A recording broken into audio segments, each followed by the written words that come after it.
Back to 2019. So what will the new era look like? And most importantly, what is immediate that will affect the pocketbook and the outlook into next year so we can all get ready? Thank you for joining. I'm your host, David DuByne. Right along here with Ransom Godwin tonight, taking you through the next journey of our Earth. As we split dimension, as we can see, this last week freaked everybody out. We've had a couple freak out sessions here the last few years. Obviously COVID, number one, and this one, number two. So as we talk tonight, we might have to talk in code. You know how it is. A lot of the sensors are out there. You got to be very sensitivo about the things that you discuss, because it can only be one direction. If you talk about anything that's the opposite of the narrative, as we can see happening all across the protest landscapes of our cities. Protest the wrong direction, you're not allowed to do that. You're only allowed to protest the one direction. You know, things that are approved. You can't protest an unapproved segment. Now, come on, behave now. Where does this leave for energy prices for the winter coming in is a question.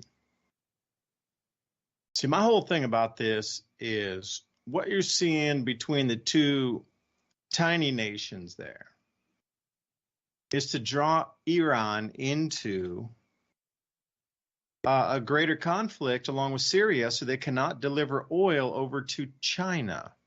And by disrupting China's economy, cutting out maybe 1 million barrels of oil per day, you could stop the Shanghai Gold Exchange from moving forward, which is the center pin of the new BRICS aligned currency basket. So they need that gold pillar first before anything else can revolve and evolve off of it.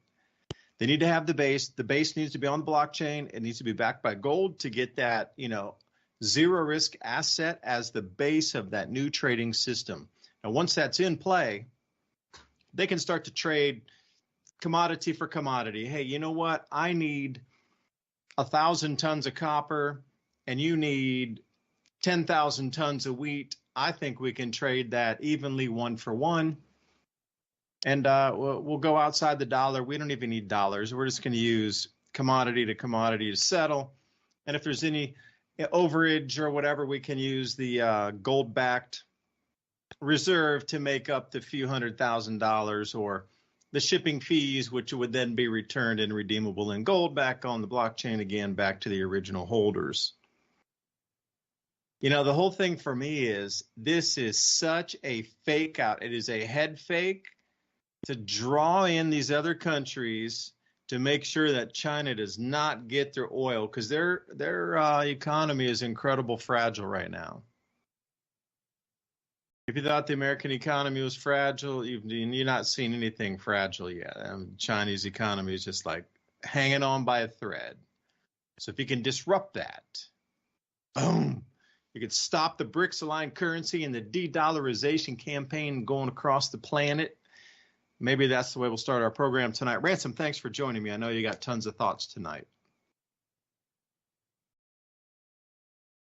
Well, first off, I was thinking, we called it, or me specifically, like we were talking about the whole scenario, the October surprise. What would it be?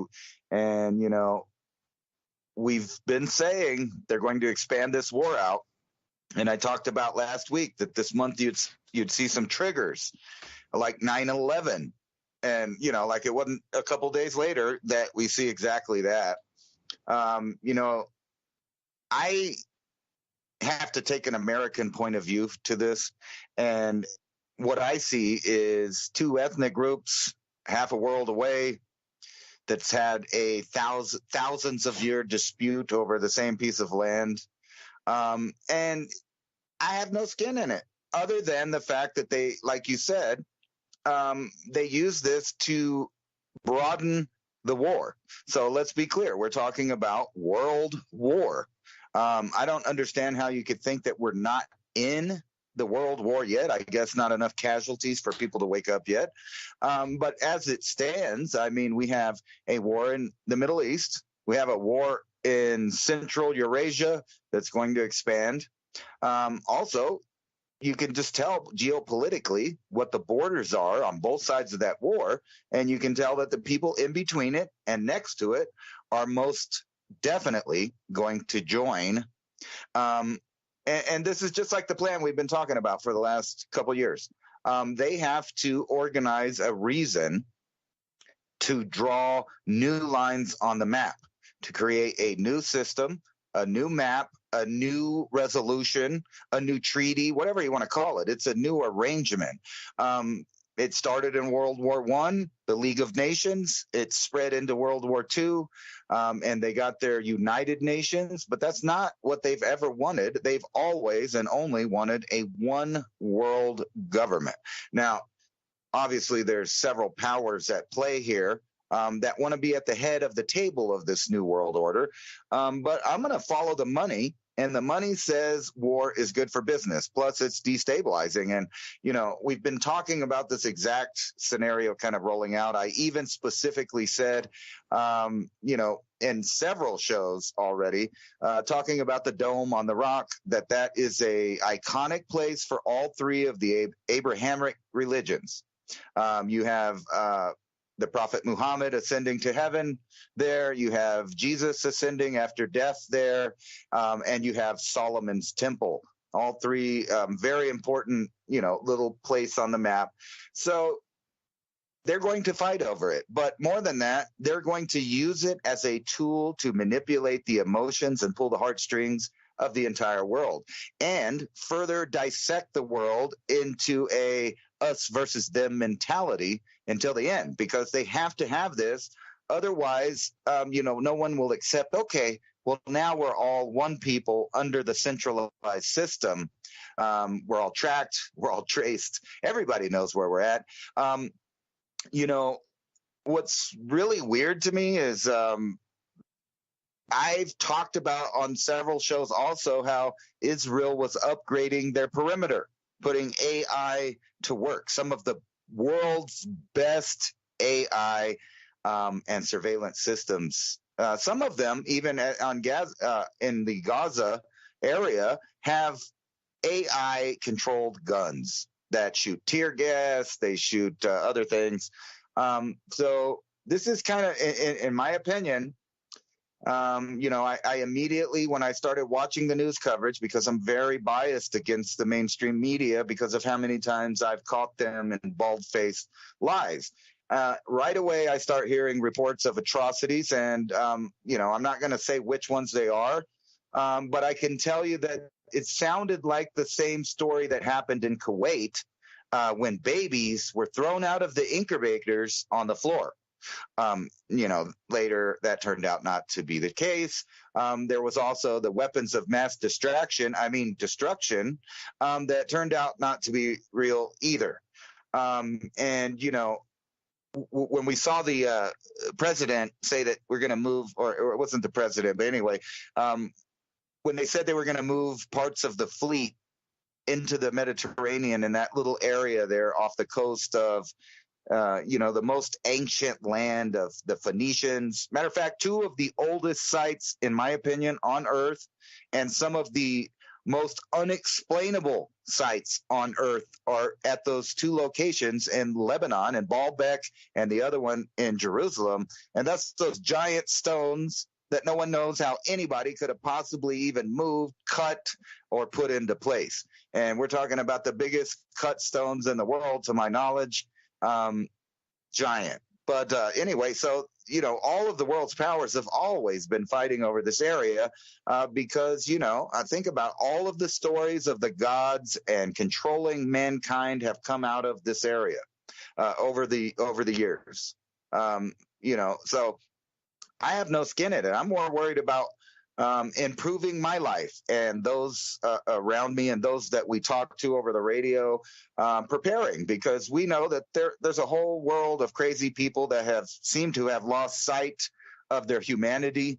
But that's going to happen when you have many, many, many different groups that think they're more special than every other person on the planet, or their group's special, or their message is special. It really doesn't matter what it is. It's the group think that is dangerous, and has always been dangerous to mankind. We've always had this fight back and forth between civilization and groupthink. And every time we go down the road of groupthink, mass casualties follow. And there's no arguing that. So you don't have to pick a side in the fight. You can let it be what it is. It's a continuation of history. In my opinion, though, they're using this for a new reason, and that's the consolidation of all security forces around the world to hold hands to keep us safe, and unify the world under a one world technocratic dictatorship. And I believe the head of that will be given over to AI, because human beings are violent and have biases and, all of these other things. And these arguments will be used to take control away from the masses, the individual, the governments, and indeed the entire world, and hand it over to a regulated, programmed AI that's a top-down power, a technocratic system, a one-world government. Pick your flavor. The mark of the beast, you can say what you want, but you will have to have it if you want to buy or have your rations or stay inside the walls where it's safe from the terrorism and the catastrophes of global warming and, et cetera, et cetera.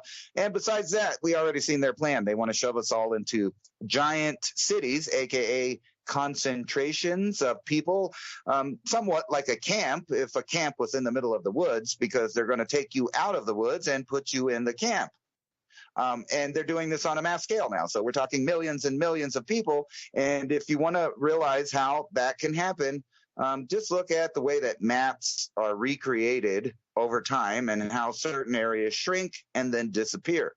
This is something that's been happening everywhere in the world, including right here, and it'll continue to happen until it's a map with a unigovernment covering it. No borders, no walls, no USA at all. What's the saying? I don't know what it is, but that's the direction we're going. So are we just living in a simulation already? That's a good question. I know a lot of people are getting very biblical and diving into their religions, but I would warn people to keep a critical thinking mind when you're listening to other human beings spew their versions of, their interpretations of what needs to be done. And this is undoubtedly the first time since World War II that world leaders around the world of different on the different sides are calling for outright genocide of people. Now, I don't know about you, but it really sounds like a lot that's in line with the depopulation agenda of the world government, as a whole. And why would they care? If the people that run the world want to reduce the numbers of people, why would they care if, this uncivilized war action continues to spread into all of these seemingly nations that have already been weakened? And we've talked about this before on this show. What do you do when you want to beat a force or get rid of it? You starve them out, you cut the water, and then you just take it over. I don't know why that actually hasn't been done before, because it seems like they were waiting for a specific time to initiate this conflict. And then they're going to also use Friday the 13th. They love numerology. So that's the warning going out to the world that maybe some more triggers around the world might pop off tomorrow. And I don't have a dog in a fight. I'm like, I think there's a bunch of Texans that are just sitting around in their yard with their grass mowed, with their AR-15 thinking, you know what? That's a long ways away, but it could soon be moving to a border near you, as I've been paying attention as there's violence is increasing along our border. And if you know the geopolitical situation of Mexico, you know that they're friends with several different countries and allow them access into their, areas, and give them free passage and unmolested travel until they arrive here. And then seemingly are let in without too much verification of who they are. So that puts us in the same position as many other countries around the world where they have purposely balkanized each country around the world so that they have just enough kindling in different places to play with your heartstrings, like I said, and spark a riot, so to speak. And we've already been seeing that here in the U.S., over the past, I don't know, what is that? It's already 7 years since about 2016 when they started pulling off the Marxist riots right here in the U.S.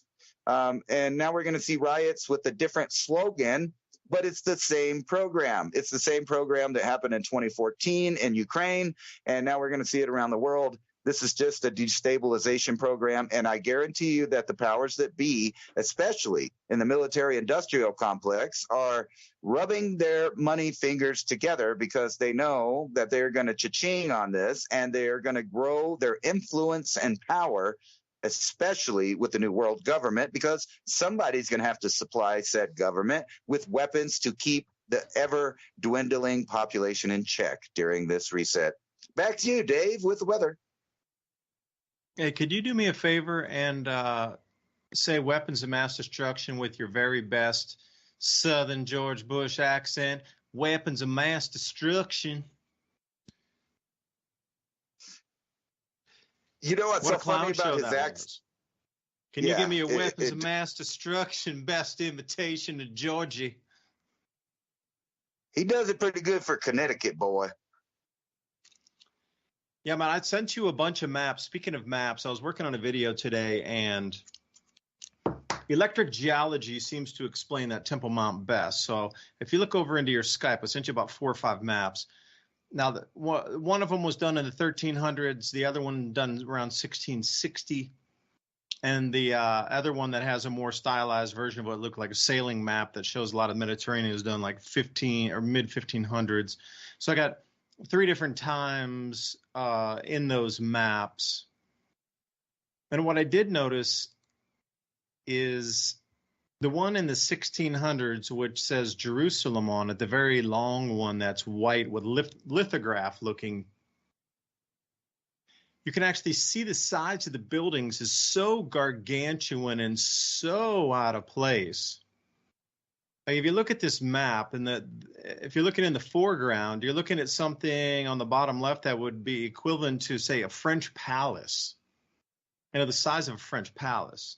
But it is the tiniest little thing in front of all these other giant walls.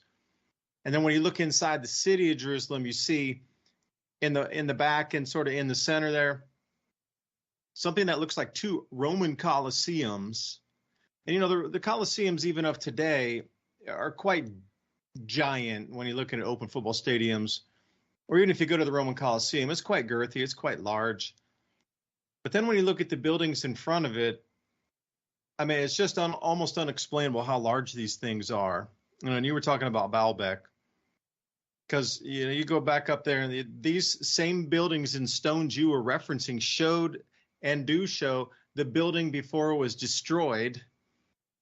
That's still there from the 1300s, 1500s, and then 1600s, but now, boom, it's destroyed. Now, why is that? But you can see these walls around Jerusalem. And here's the thing on the Temple Mount, this very much is electric geology, because today I was at the Thunderbolts project and I was looking at a fair few videos from Andy Hall, because Andy and myself are going to be getting on an interview here. And if you're listening tonight, I sent you an email trying to set up a date for that, because they always talk about these tunnels in labyrinths underneath Jerusalem. But if it was electrically sculpted, they wouldn't be dug. They would be natural chambers of what you consider like fulgurites.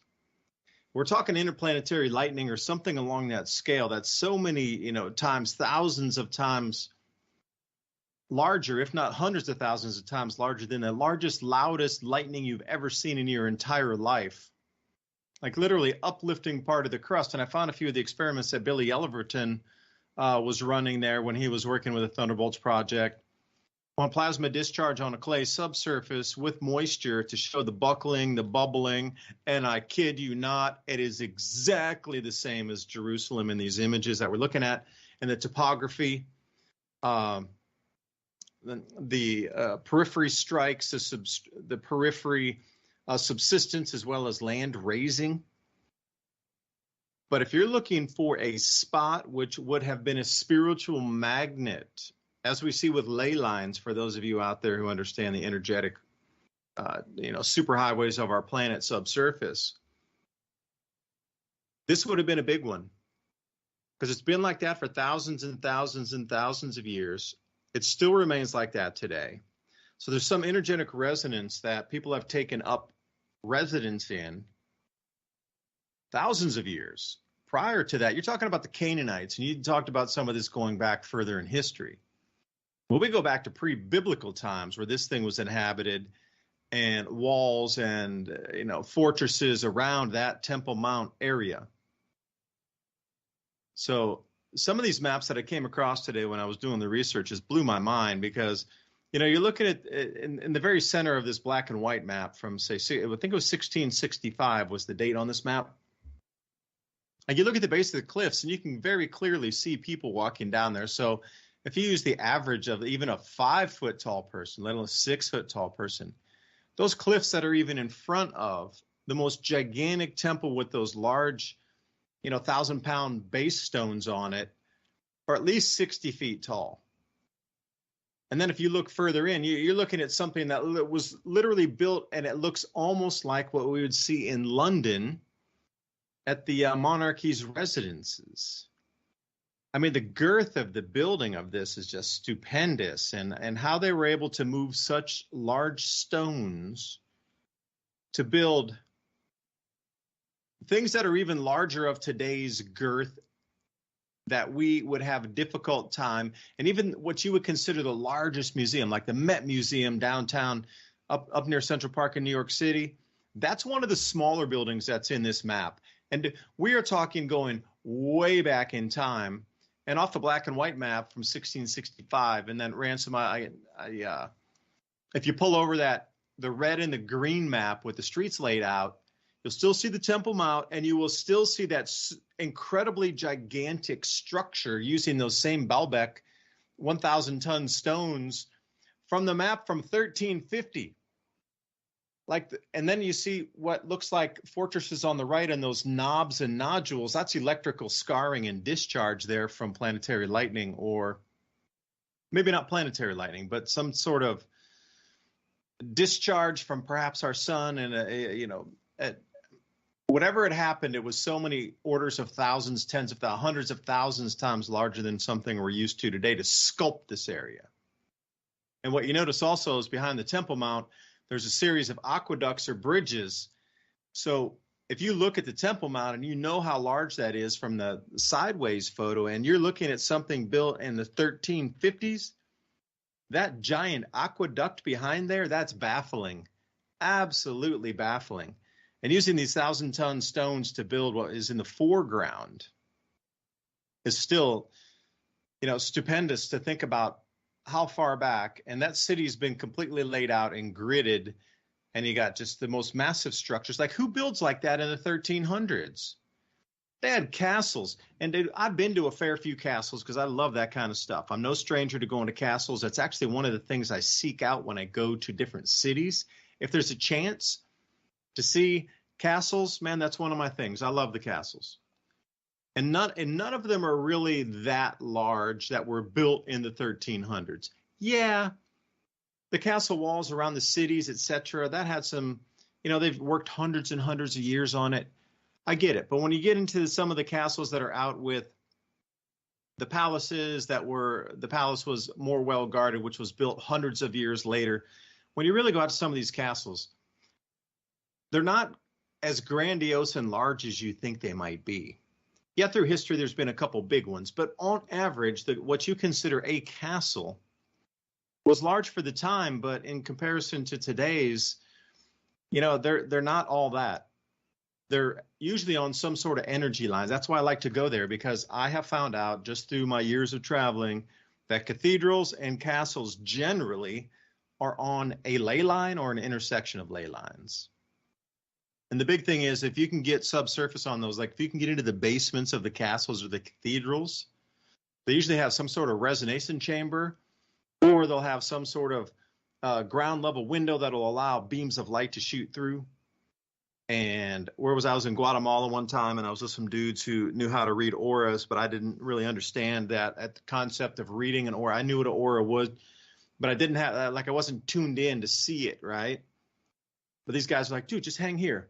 Look when people walk down through the steps, the way the light's coming in through the bottom there, and I forget where we at in Antigua. I forget the name of the cathedral. But as people would walk down the staircase through that beam of light, I shit you not, their auras glowed at those moments they were walking through. And I was like, what in the heck did I just see? And from that point, I was just like, all right, well, there's something magical, and these temple areas have been mapped out. These cathedral areas have been mapped out for the energy resonance that they exude, that you can do something special on this spot. You know, in Ransom, and then that other map there, the Mediterranean Sea, the Ser Magnav. Now, part of this was a recreation from the Phoenicians. Since you mentioned them, I thought that would map up and match up, because I was working on this all day, these maps, to do my video. Now, one thing I also noticed, you're looking at the area of Palestine way back in the day, but if you look where Egypt is, where the Nile's coming out, there's a huge lake there. You see the Golan region, and then where, how are all these lakes and rivers in the same place that was supposedly desert for the last how many umpteen thousand years, and we have a huge network of river system over in Egypt there? Like, wait a second, the timelines that they're feeding us for the perceived desert conditions of this area aren't really jiving with the maps from the 1400s here. You know, they said, yeah, some 6,000 years ago, the mid-Holocene, that the mega lakes were drying out compared to, you know, coming out of the glaciation when some of the lakes were filling up. But, you know, if you follow traditional history, it's like everything had dried out, and we've been in a desert for 1,000 years. But I'm looking at this map just several hundred years ago. No, we weren't. You couldn't have that many flowing rivers, major flowing rivers on the maps, without having an enormous amount of water. So, I mean, just looking at some of these old maps just disproves history. And you can see Tripoli far up to the north of the map there. And, you know, I'd been out to Wadi Rum in the desert there, and that's down at the bottom of the Red Sea. The Mar Bripars. You know, so I'm looking at some of these things, and I know you're a fan of maps too, Ransom. I know you're a fan. So I thought that we could share with everybody there. And if I could talk, did you get that one last map? Well, you know what? I'll let you just respond to the maps before we go into the greater Israel maps out of Saudi Arabia and stuff. But, I mean, what are you seeing in these maps of these gigantic structures that are just unexplainable for the times that they were supposedly built? I mean, you look at that, the red and green one from the 1300s. Those things have been there an enormously long time, but you know, the size of them just is perplexing and unexplainable.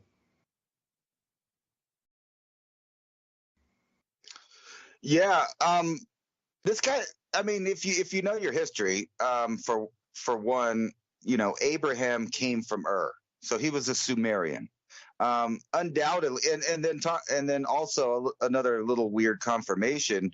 The Epic of Gilgamesh that we got through Plato, and then later we found out that it wasn't or at least it wasn't an original work of fiction, and that the book was actually one of the ancient world's books to Plato, and he rewrote it, and we got the Epic of Gilgamesh, and then come to find out, whoa, the Epic of Gilgamesh existed thousands of years before that. But one of the parts of the story there is Gilgamesh is trying to eat from the tree of life of the gods, and his mother tells him, you know, you can't do that here. You have to go to Baalbek and get in a shim, and then you could do that. And that's the whole adventure that you know, or at least part of the adventure that Gilgamesh is having, is trying to get to Baalbek so that he can live forever. You know, some weird stuff about this too is that I think the whole reason that you have Abraham going there is because he knew about the place, he knew about the giant stones, he knew about Egypt. I mean, it's obvious that if you lived in this area, you would have known about these other ancient cities. Ur also thought to be mythological, but there it was when we found it. So we know these cities existed. We know there's a basis for this history. And for some reason, from the ancient world to now, we've been fighting over this little bit of real estate from the pyramids over to Jerusalem.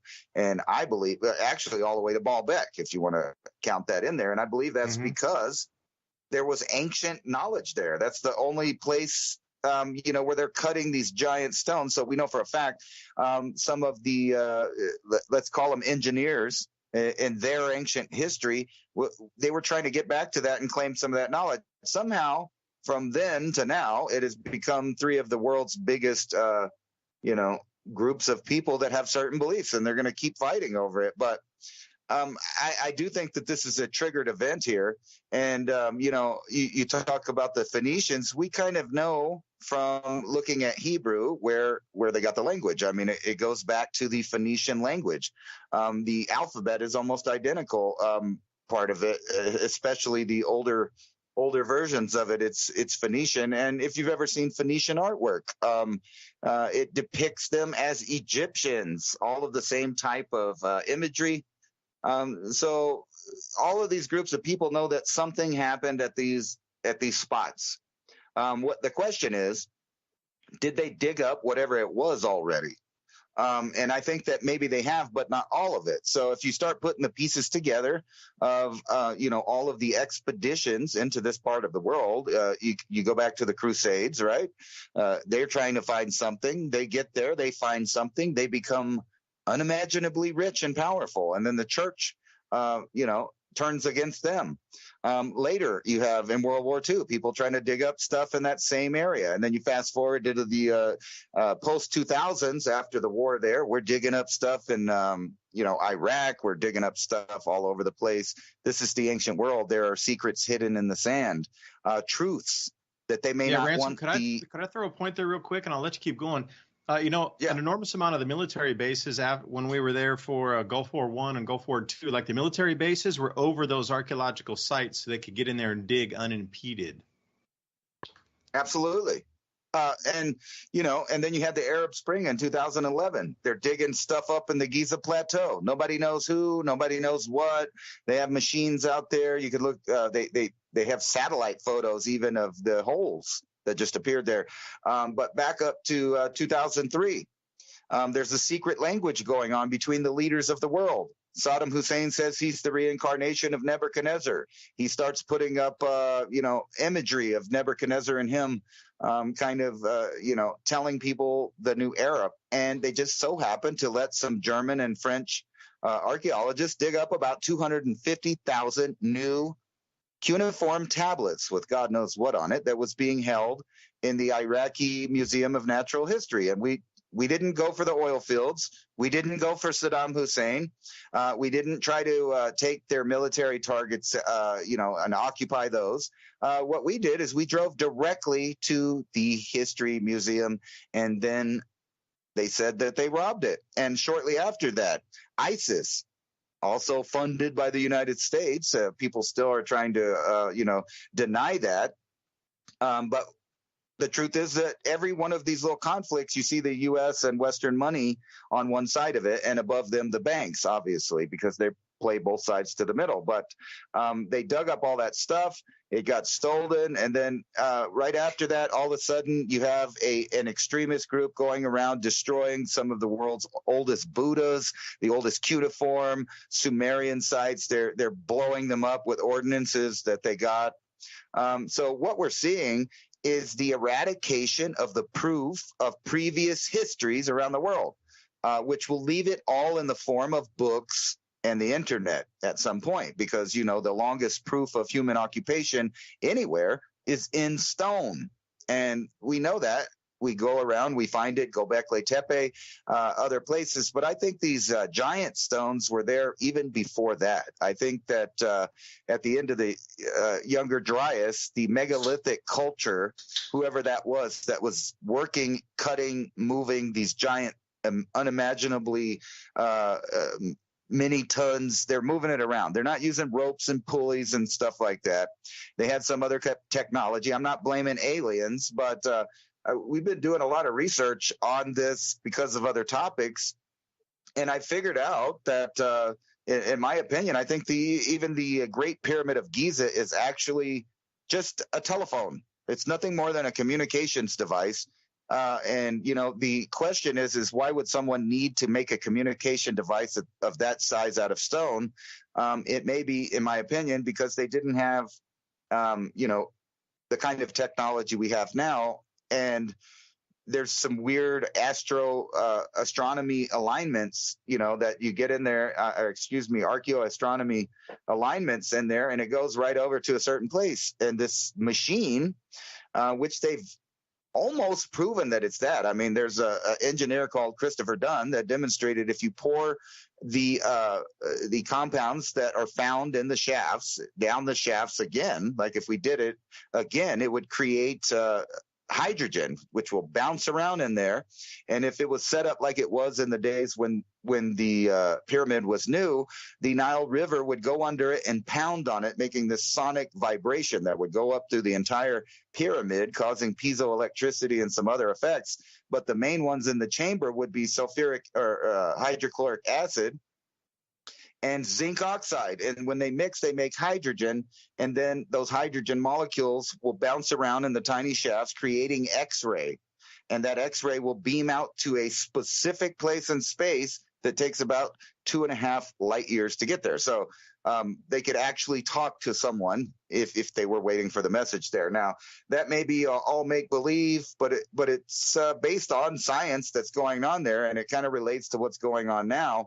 Is there was a bunch of stuff in that area.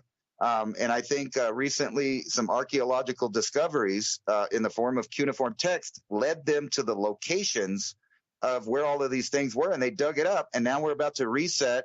And people in a few years after the Great Reset, after they change the internet, after they burn the books because they're too dangerous, you won't have any history. The statues are down, and people always wonder why they do that. Why do mobs always attack statues? It's to erase history. It's not for some kind of retribution or justice or anything like that.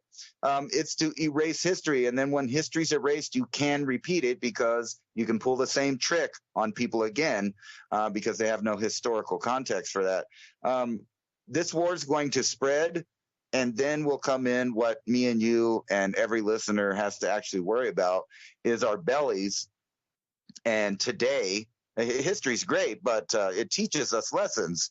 And the lesson I'm learning from both sides of this conflict that's going on, that both of them have been in situations where governments have put them in what's called a ghetto and then reduced the food, reduce the water, and we all know what happens at the end of that. So no matter which side you're rooting for, that's evil behavior, in my opinion. I mean, murdering people in mass or collateral damage, whatever country wants to call it. I mean, our country constantly does the same thing. We're not innocent over here as a country. We constantly kill millions of people with collateral damage, and that's what's going to be spreading around the world. And this is exactly what we talked about as the main trigger that's going to happen all over the world, where people need to realize that they're going to be in a situation where they may need to stock up on things, that things aren't going to be so rosy from here on out.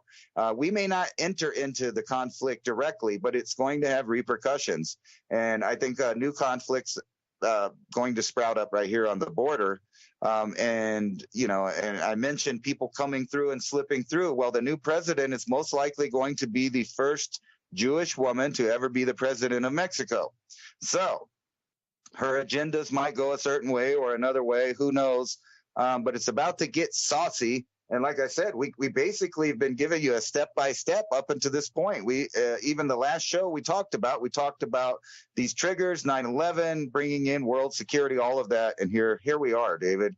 It's getting a little scary at the pace that they're progressing at. Yeah, and are you ready for the next shaking is the question I'm reading on the chat board over here. As ready as we can get. I mean, you got to think about through all of history itself. Has anybody ever truly been ready? They've been as ready as they could get, but at that point, it's going to be on-the-job training. Like you're going to have as much as you have around you in the community you have around you.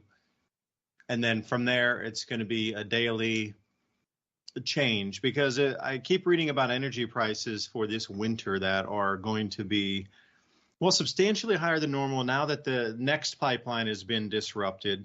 And Ransom, I sent you a bunch more images there while you were talking. I hope you can check those out and throw them on the screen. Some really good cuneiform text and a few other, Sumerian entities glowing with the sun. But this winter, how ready are you? Because this is coming in the beginning of winter. Now, you notice how cleverly it's done. If you're going to try to destroy or starve or depopulate, whatever you like to use those words as, didn't come in the springtime, where people could have grown their food and stayed off the system and had their gardens all summer and just gotten away from it and traded. And we're coming into winter, even here in East Tennessee. In another couple months, like mustard greens will grow slowly. That's it. There might be some radishes that'll stick around. Otherwise, this last little bit we're doing right now, we're replanting as we speak right now, the autumn garden, moving over into a few different types of lettuce, the emerald oak lettuce, the red velvet lettuce, mustard greens, like I say, kohlrabi, broccolini, any of these types of, crops that like to do in a little bit cooler weather.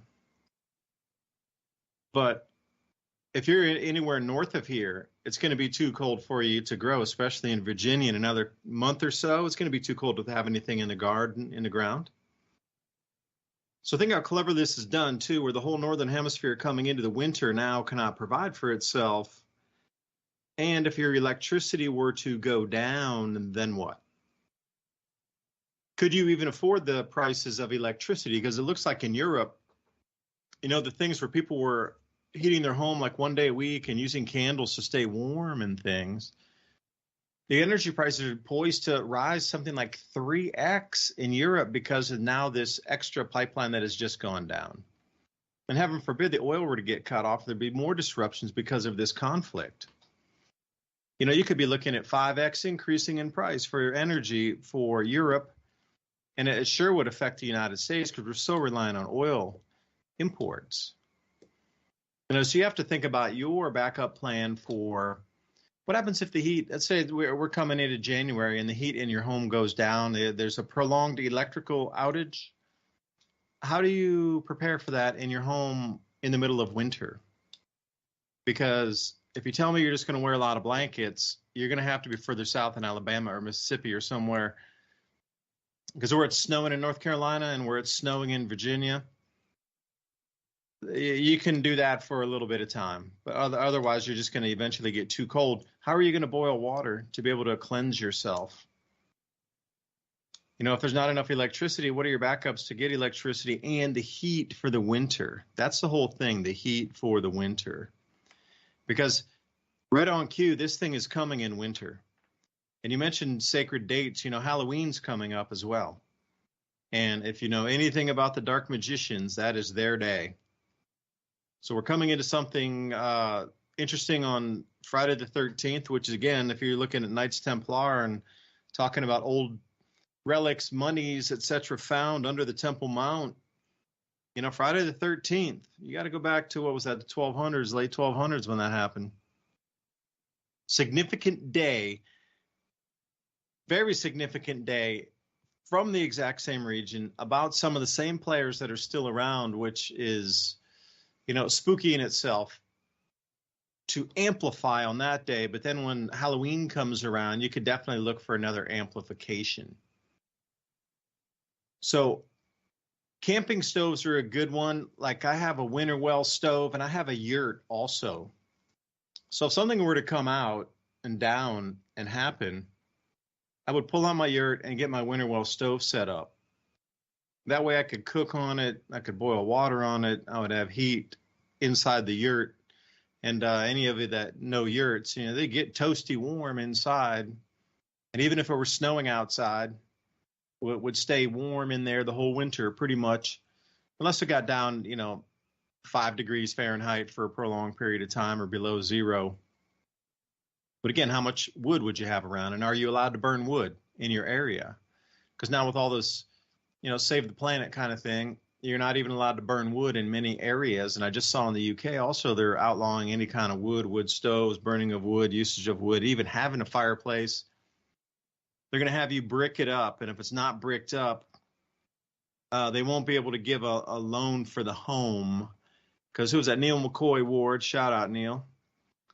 He did a video talking about currently in the UK, they won't give loans for homes that aren't up to some sort of, Agenda 2030, whatever it is, statutes that they're trying to bring in. It has to have a certain new energy rating on it with materials that would cost hundreds of thousands of pounds or dollars to even get an old home up to what you consider par.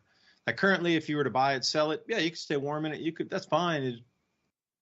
But under the new guidelines for energy efficiency and these sort of things, there's no smart meters in those. There's no, everything has to be a metered, smart metered device in the home, including all the way down to the LED bulbs in the homes.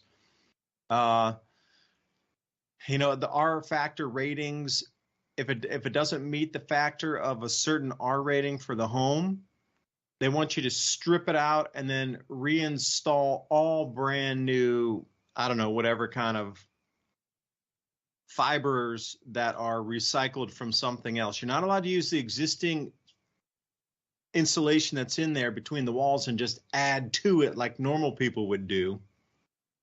You have to strip it completely out and then add this new polymer or sets of polymers that are rated. There's a whole bevy of different, it's like something like a 60-page book. Oh, here comes the C-130. You can hear it. There's been more air traffic here. I must say one thing, being outside a little more, there's more helicopter traffic. There's more heavies coming through also running down the valleys here. So I did notice that there's more military air traffic around our area for this last, say, few days. It's a noticeable. But they have a 60-page book just on insulations, window trimmings, door trimmings, what is allowed to be used as a trim, like the traditional things that you might go buy in a Home Depot currently don't meet the standard. So you're not even allowed to buy that to install it in your house. But they're not going to allow you to get a loan or a note on your house until everything in your house has been replaced. So any new homes that are going to be sold in the UK after this year have to meet this new standard of energy efficiency based on these 2030 goals. So that's another one to look at. And that the whole thing about the reason I brought that up is one of the mandatory things is if you have an old fireplace in your home, it has to be bricked up completely. And when I say completely, I'm not talking about just bricking in the front of it so later somebody with a sledgehammer could bust it down and use it again. It has to be filled completely with concrete after it's bricked to be 100% unusable, 100% unsalvageable before that will pass the standard for it to be able to be sold. And that will be in addition to everything else that has to be replaced in the home. Like the ridiculous part of it is to get a lot of these homes, I'm going to say a lion's share of the homes in the UK up to the new 2030 energy efficiency, the upgrades themselves are going to cost more than the home price itself, if not double the amount of the home price itself. And then the whole thing about going into the homeowners, person who wants to buy, the landlords, and these sort of things. In the future, it looks like they're going to have to bulldoze them to the ground and build them from the ground up with an entirely new 2030 efficiency guideline built from the ground up with everything smart metered, everything smart insulated. They'll have control of your doors, the door locks. They don't want you to use keys anymore. It's going to be a door lock keyed system that's electronic. So again, maybe they'll lock you out of your house if your social credit score drops, or again, if you're caught at a protest that you shouldn't be, then you'll be denied access back into your home. Everything has to be on the smart. All your refrigerators, even things as innocuous as a blender, have to be a smart blender. All your refrigerators have to be smart devices. Everything has to be controlled. Your thermostats, everything has to be able to be controlled from outside your home by an organization yet unknown. Now, currently, they're talking about the Met Office and the electrical that's already established there. So the Met Office would be able to control your thermostat based on the forecasts. And if it gets too cold, they're going to, limit your power. If it gets too hot, they're going to limit your power.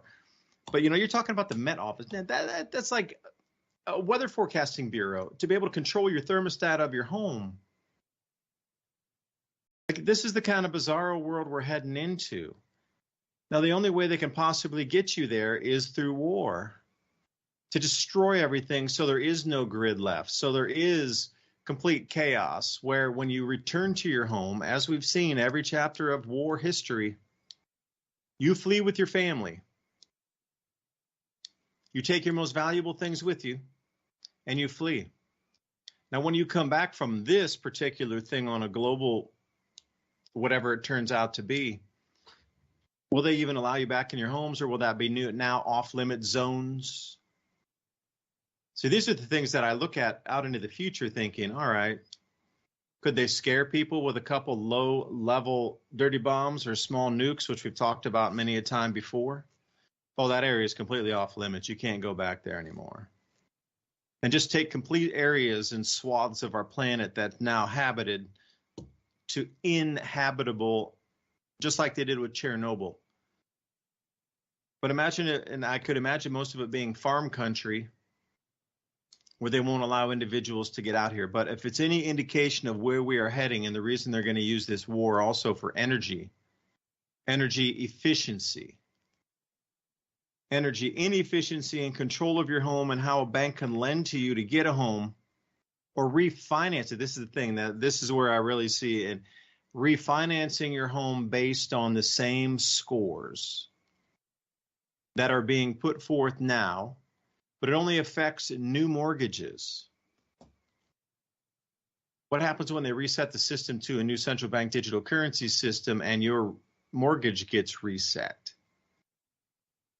You're going to have to abide by the same system for that to be reset into the new mortgage system. I could not even imagine 1% that they wouldn't require the same 2030 sustainability agenda goals to be built into the home for them to even allow you to continue your mortgage in the new system.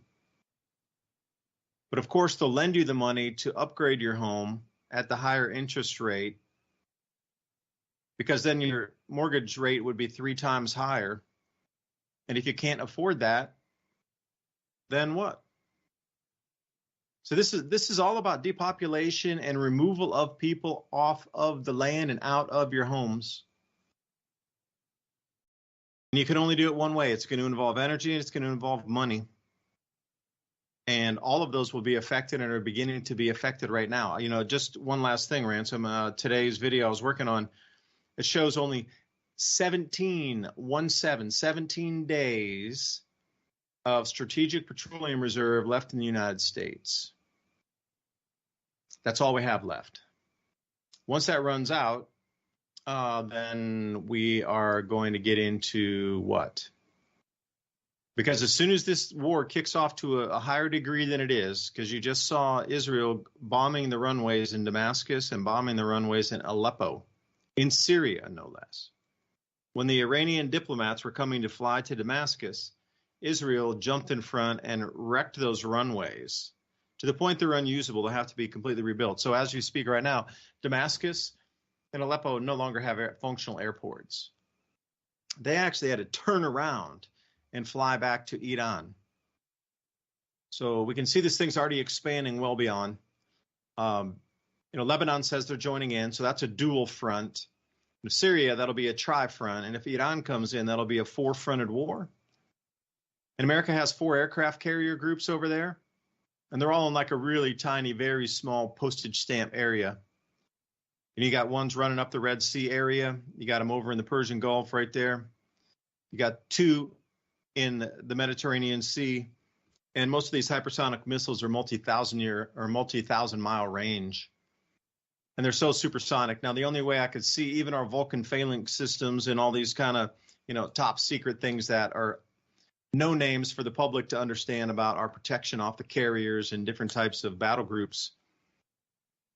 Those hypersonic missiles, sunburn missiles, Onyx systems, that's just going to shatter and just sink our fleets. Unless they have something above our heads, laser-based space systems that we just don't understand that are so top secret, our carrier groups are going to get sunk over there. And again, would that be an on-purpose thing, putting the sitting duck in the bathtub? Because that really is what it seems like.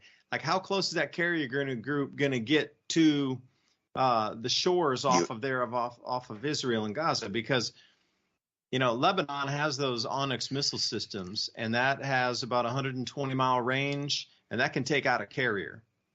So I don't know, Ransom, we're going to go on the break here in a second, but I know you'll have something to respond to when we come back for that. USS Liberty. Yeah, right. And wouldn't that be apropos that would be the ship that got, that was, so apropos, it's the Liberty, and that's what got, was being shot up at that time to try to draw us in. I don't At least think somebody with common sense out there got out on the deck, and, you know, maybe you want to go into that story when we come back, because another false flag of our own ships being attacked by the Israeli Air allegedly. Force. In the ancient world, gold was magical. Gold was a manifestation of the sacred, and objects fashioned from it were a means of connecting with a supernatural world. Far from passive deposits of wealth, gold was sacred. It was greatly prized in cult. Objects made of gold were active agents in an ongoing engagement with powerful forces. The Inca used gold to make ritual objects, combinations of gold and silver and gold and copper, called tumbaga. Wearing gold jewelry was a sign of a person's wealth and power. For the Inca, gold was also the blood of Viracocha, their sun god. For the Mayan people and many others in ancient America, gold was part of a complex symbolic system. Gold is mentioned in Greek mythology for examples as varied as King Midas, the golden fleece stolen by Jason, who possessed the power of resurrection, through to the golden apples of Hesperides. The golden apples were guarded by the 100-headed dragon Ladon. The dragon conferred immortality on whoever ate them. Over the past 5,000 years, from the Egyptian pharaohs and the merchants of 14th century Venice to world governments in the space age, man has treasured gold for its utility and value during times of both prosperity and disparity. Through the rise and fall of great dynasties and civilizations, gold has maintained its purchasing power as a reliable store of value for millennia. Gold has been used as money since 560 BC, when King Croesus of Lydia created a gold coin in his own image. Ever since, it has continued to increase its long-term value and remains the world's most universally accepted form of money. Today, the demand for gold continues to flourish globally. History proves that fiat paper money is designed to go to zero through inflation, whereas gold has intrinsic value in which it maintains forever. Paper money is a debt instrument. Gold is an asset of wealth in its own right. It does not depend upon any governments, corporations, or individuals' promise to repay. ITM Trading has spent the last 27 plus years developing a team of expert researchers and analysts to make this possible. Simply put, we build strategies which are historically proven to protect your wealth and assets through any economic downturn or currency collapse. Schedule your free gold and silver strategy call 866-834-1422. That's 866-834-1422, or go to learn.itmtrading.com/MIAC. And keep watching Mountain High Time and Mini Ice Age Conversations if you know what's good for you. Releasing the show notes from our programs, just bullet point list of what we talked about so you can start the conversation with others. or do a deep dive in your own research, head over to oilseedcrops.org. In the nav bar, you'll see MIAC radio show. Click there, put your email, and we'll get that out to you on a weekly. And please remember, with YouTube's algorithm running today, like, subscribe, and click that bell to get notified. Cloned food, edited food, fake food, and unhealthy foods of all kinds. That's not what Mama was cooking when you were a little bambino. You want to know what's in your food. I know you do. Heaven's Harvest has Protein Booster Kit is the bolster of your daily emergency meal plan. Containing only essential proteins, beef, chicken, and eggs, stock up on vital amino acids and nutrients required to thrive in all situations. They got the fruits and vegetable buckets, the breakfast bucket kits, and for a You Health Food Nuts, they got an organics kit. Now that's knowing what's in your food. They even got the heirloom seed kit so you can plant your own food. Heaven's Harvest Heirloom Vegetable Seed Kit is a simple way to start storing seeds safely. Not sure what varieties are hardy, easy growers, which thrive and taste the best. They have taken the guesswork and time out of the process of seed saving. Now you know what's in your food because you grew it. Go to heavensharvest.com. You can save 15% at the checkout with code ADAPT.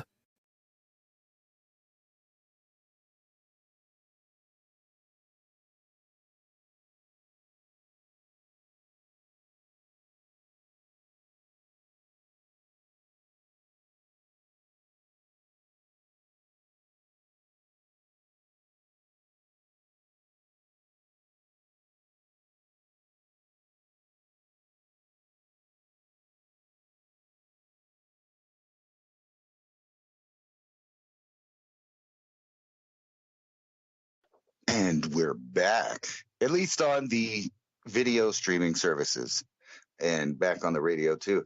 I don't know why they haven't been playing the middle break there, but kind of caught us off guard the last couple nights. But I was actually prepared this time in paying attention to the timer there. Would it be David? Oh, I thought I heard him coming back. Yeah, Garuvadelic. And yeah, I really like the gold history lesson on that because, as you was stated in there, as you pointed out, it's the most accepted store of value in money across the planet. I don't care where you go or what place you are on the entire planet. You can put that gold on a desk somewhere, and of every single nation on the planet, somebody will accept that. Every single nation. There's not a single nation on the planet where there's no person that will accept gold. That's impossible. It is 100% accepted in 100% of the nations across our planet. And it's been like that for thousands and thousands of years. So what is it about the gold-backed currency that the U.S. is trying to prevent being formed and the de-dollarization to continue? You know, what is it going to be if a carrier gets sunk, if a U.S. carrier gets sunk of one of the four carrier groups? I mean, what's going to happen? Like, what kind of optics can you put on that? I mean, what kind of optics are they going to express to the American public? Like, hey, by the way, we put the four carrier groups way too close to the shore, so anybody with shore-based weapons was able to wipe out at least one of the carrier groups and take down a bunch of troop carriers with that and the support ships, and they took out a couple destroyers and, whatever.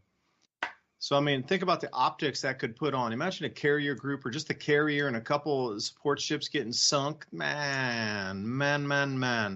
That would be like Pearl Harbor 2.0-ish, maybe 3.0 now because we had 9/11. Not sure.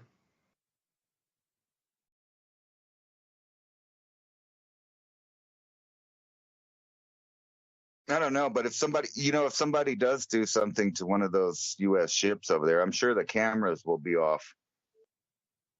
Yeah, that always seems to happen for some reason. There's something, what I'm starting to think it might be extraterrestrials, because every single time a major event happens to humanity like in recent times, the cameras, they just don't work. They turn off.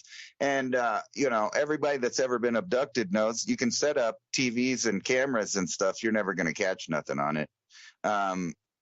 Like they traveled across the stars. You don't think they know that you set up your GoPro? No, I'm just kidding. I was being facetious, obviously. But it does seem that cameras aren't what they used to be. And, the security's just not what it used to be. And over again, it seems like the governments around the world, whether it be here or overseas, prove to us again and again that the only person that's going to help you is you. That's it. You're the only person that's going to defend yourself. You're the only person that's going to feed yourself. You're the only person that's going to care about where you're at. If something happens, you and your family, that's it. Unless we change that, we've talked a lot about setting up communities, because we don't have to live that way. That's just the way human beings seem to be forced into living for at least the past 10,000 years. It seems like no matter what, no matter which point they get, for one reason or another, it gets knocked down. And it's funny, you sent me that depiction of the Tower of Babel. Because indeed we're at that point again in history, just like described there, whether or not that, specifically happened or it was like a parable or a story about something else and it got turned into that story. Either way, the message in it, that mankind kind of became arrogant in its ways and did all kinds of vile things. But they were technologically advanced, weren't they? They built that giant tower, and then they had to get put back down and separated into languages. And I think it's ironic that, knowing history the way I do in the present makes me question history of the past. So, in other words, if you know that the voices of the current empire tell you one thing and then it turns out not to be true, it's very possible the same thing happened in the past. And indeed, there's sayings about that. Victors write the history. Terrorists are the losers and generals are the winners, et cetera, et cetera, et cetera. The question is in the next phase of things, what will we and our descendants come out to be in this part of the world? Will we opt out of this annihilation of ourselves? Because, the elite have plans, but they really can't do it without the population throwing themselves at the machine like lemmings, because that's what happens.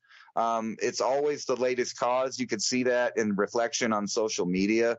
Most of the people that have an opinion about the area have no idea about the geopolitical history of the area, the parties involved, the tricks, the deceptions, the really horrible things that have been done in all sides of any conflict. I mean, you cannot pick a conflict in history where you can say that one side or the others was the good guys. Because when the good guys get in power, they seem to do the same thing as the bad guys do. So it's kind of hard to distinguish that. But what they do show you is that no one's going to help you but you. Now, I was watching those videos of Israel, and you could pick a side. I don't care what side you are. What I saw was armed people going around shooting unarmed, innocent people.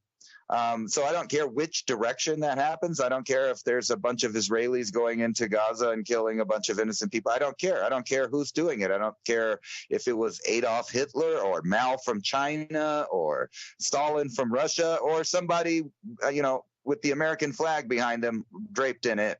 It doesn't matter who's doing it. What matters is what I saw were people that were not defending themselves. That's the point that I saw. You saw a bunch of, you can call them innocent civilians. You can think that they're not innocent, whatever you want to think. But that's regardless of the fact that they were unarmed and they couldn't protect their families. And, you hear all these politicians in the U.S. Why would you need an AR-15? Well, that's why. That's exactly why. And guess what? If you live along the border of the United States, you're not safe from that happening. Matter of fact, you're not safe from that happening living in any city in the United States or the Western world, because there are people that are from here and from other places, both, that go crazy. And I believe that people that are willing to kill other people in any any name of other than self-defense or the defense of the innocent is people that are crazy. They have lost their minds, and I don't care who gave the instruction, people in their head because they're schizophrenic, or their belief in somebody or something that lived a long time ago, and they continue to believe what people 10,000 years ago were doing. Because if you really think about it, everything in the design of what's going on now is little groups, ethnicities, histories that the elite care nothing about.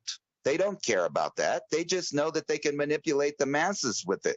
And, you know, when you study World War II, you know that it was coming before it started happening. And there were a lot of things done under the name of something else that was to further an agenda that was way above all the country nations that the populace read about or took sides to.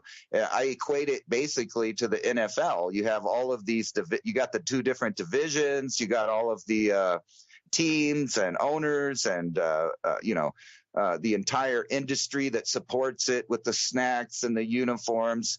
And they play off something that's so simple in human psychology, which is tribalism. And we've proven over and over again with, scientific experiments, if you give one person a uniform and the other person a uniform, they are going to start behaving in tune with that uniform. So it doesn't matter what it is or what the purpose was at the beginning, it does alter the perception of the individual.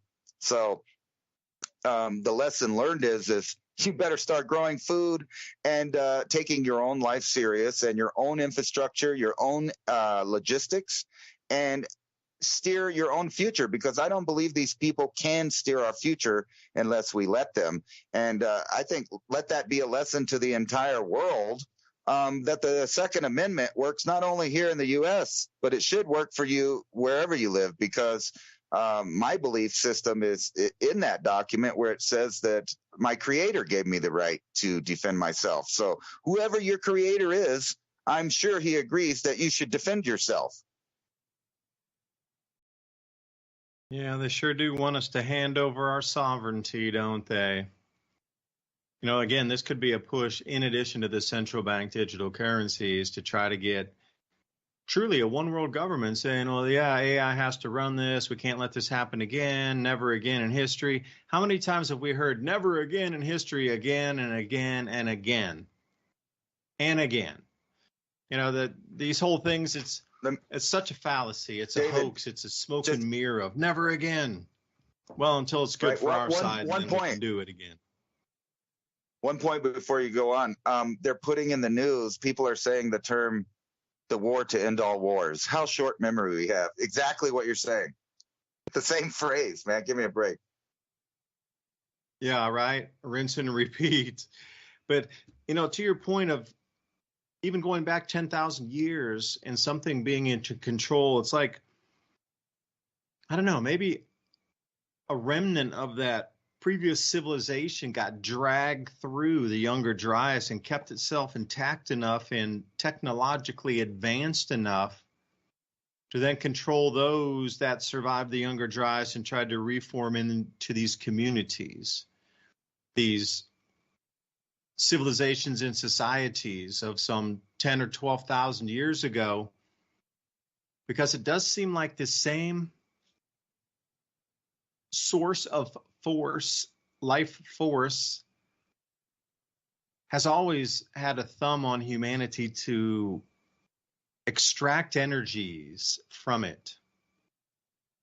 Now, at this current phase we sit, the extraction of energy is extraction of your life force using money. But I'm wondering what it was like before there was fiat currencies. We could go back to serfdom, and the extraction of your life energy was producing something for a king or a queen or a monarch. And that's easily transferable back to the Roman era, the Greek era, the Phoenician era, using slaves on ships, etc. They're stealing your life force for something. Now, if we go back pre-Sumerian, it's difficult to find when that control mechanism started itself. Because if you do follow back pre-Younger Dryas, which is around 12,500 years prior, there are quite a few stories of civilizations 30,000 years ago, 80,000 years ago. But you also have to ask yourself, was that the operation of farming the human energy domain as well 30,000 years ago? And has it always been like that? And has this type of energy farming of the human, has this been around for hundreds of thousands of years? And we go through these cycles of the end of all, and then we come to this apex where there is one global civilization, one global governance structure. And then what happens? Do we get a large cataclysm again where it wipes us back? And they know it's a cycle, although they don't share with the general public. And when I say they, I'm talking about these same power brokers, the ones that have been around for thousands of years, still in control. Understanding the cycles here, they take it as far as they can, each successive, Goldilocks zone that allows humanity to expand to the reaches that we've moved around our planet. And I really just think, something got dragged through the Younger Dryas from the previous civilization that was able to maintain a control structure and still farm humanity for its energy and its life force. Now, currently, I see two different types of life force manipulation. One of them is keeping us in a fear base and a low resonant vibration to actually feed off of that vibratory energy coming off of humans in a real physical sense. And I really, no BS assessment, like they're really milking that and feeding off of that. And this global war, if it does create that type of vibratory pattern, can you, maybe not myself and maybe not you, Ransom, or those out there listening, but can you imagine 5 billion or 6 billion people vibrating at extreme fear? Because sharks can sense these types of things. Animals, predators can sense these types of things. So I'm wondering interdimensionally what would also sense that and come here to what would be considered the world's largest feeding trough. But at the same time, the using and stealing of life force energies by the use of money. Like once it takes on a central bank digital currency type of format, at what point then? Because then at that, I really think they could stimulate and absolutely cause even the most sane person to go insane if you're going to lose your ability to enter your home in the middle of winter when you're freezing, to turn off every power device, including your heating, in the middle of winter. So you couldn't even cook. You had no heat. You had no hot water. To make all of your money disappear that you worked for, like the type of hopelessness and despair that could be put onto even the average strong person. I mean, at that point, farming a human for their energies takes on a completely different sort of demonic realm to it, where the physiology is controlled, the mind is controlled, and how that person is slaved out and sold to others is controlled. And when I say that, I'm talking about you're sold to another company. You're sold to a corporation. I mean, today doesn't have the chains and you're not, whipped on your back. Oh, you're unemployed. Oh, we're going to have to lay you off. You can go work over here. You can change the city. They didn't have to ship you to a different city in a train car or a boat across an ocean. You chose to go there yourself. You look at the way it's so cleverly disguised today, but who owns most of humanity? The corporations that employ a large majority of humanity across the planet are the owners of these people. They have to do what you say. You have to be there at a certain time. If you don't, you're penalized. You have to restrict your speech. You have to follow certain sets of norms. You can't step outside those, or the basic life needs will be removed from you. No different than putting you in bars under the castle and letting you sit there. No food, At some point, you're going to start eating from a trash can, just like when they would put rotten food down in the dungeons. People would gobble it up. No different. It's just about the perception of it, because I think the vibrational frequency allows us to see through these things like that. You know, now is it acceptable to put people in cages under the castles again? Is that just suddenly okay today? I mean, just the 180-degree flip on what was considered normal or barbaric is just astonishing in a single day or week. Like a thing I hear out of people's mouths now, I'm just like, huh? What? That's impossible. You just said that? No, you're kidding me, right? But the way it's been spun now, the most barbaric acts are considered, yes, absolutely go do that. But again, take us back to World War II, where never again and again, and then it was, what was it, in the Sudan, and then how many times have we seen these atrocities occur across the planet? And how many times has it happened in Africa alone, where they said never again, again and again and again? The Hutus and the Tutsis. I mean, well, sheesh. How many warlords are running around Africa just absolutely decimating everybody? The Sudan was none too kind to anybody. The famines that have run through that place, the warlords that controlled it, the destruction of humanity that's occurred across there, and nobody's blinked an eye. They say, oh, no, you shouldn't do that to another human. You shouldn't do it. But now it's suddenly like, yeah, do that to another human. And people cheering for global governance and people cheering to be enslaved further and further. It's just astonishing how humanity is being manipulated at this point. I don't know if it's the changing magnetic fields that we're going through. There was an amplification, by the way. Let me send you this chart here. I sent you a fair few other photos, you know, during that last break. So let me send you this one here. As we go through until October 24th of 2024, so we have about another year of this or so. The magnetic field's intensifying with the gas giants moving into their squares, which allows a greater potentiality of magnetism, electromagnetism to move and be concentrated or flow in different facets through our solar system.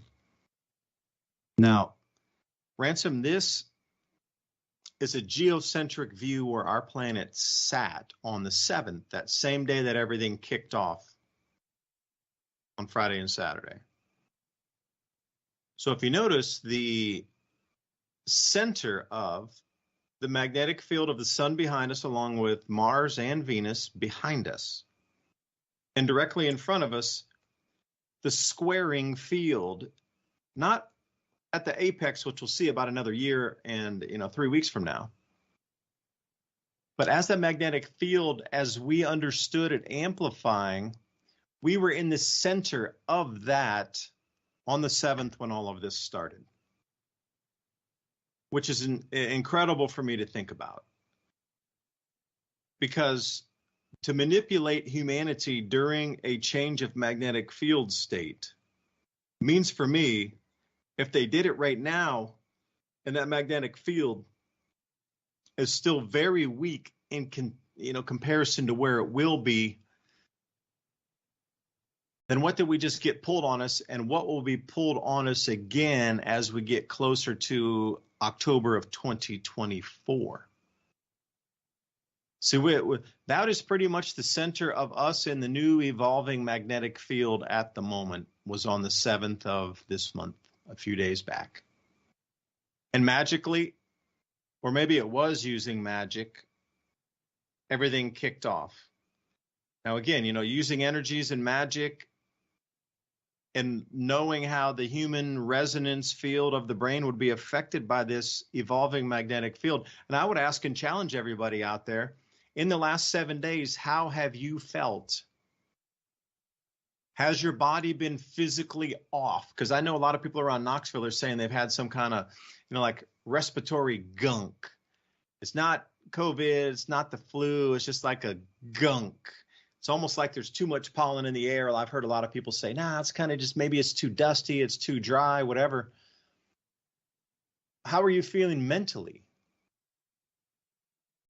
Have you had lack of energy? Have you been depressed? Have you been happy? Have you been extremely energetic?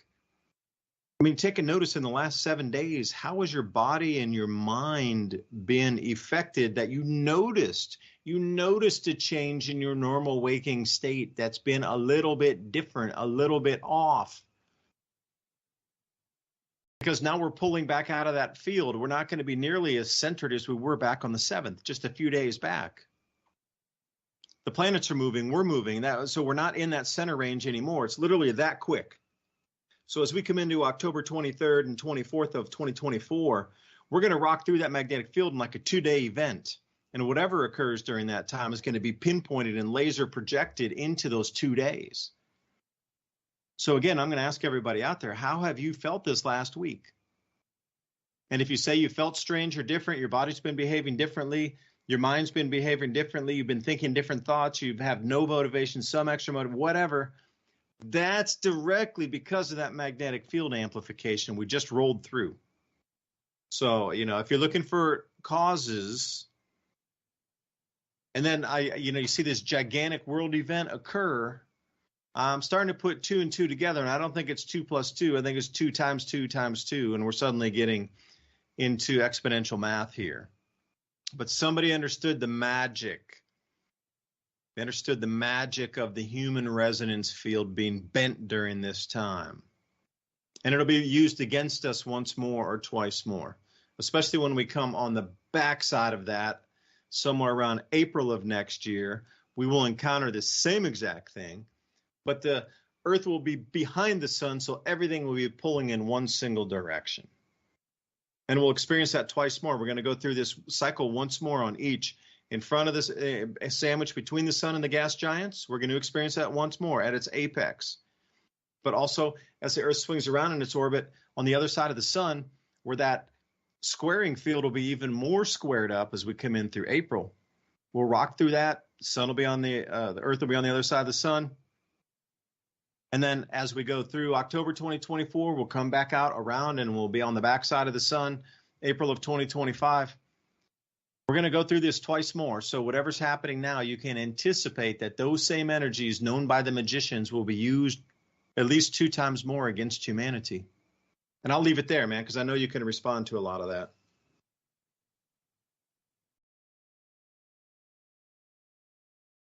Yeah,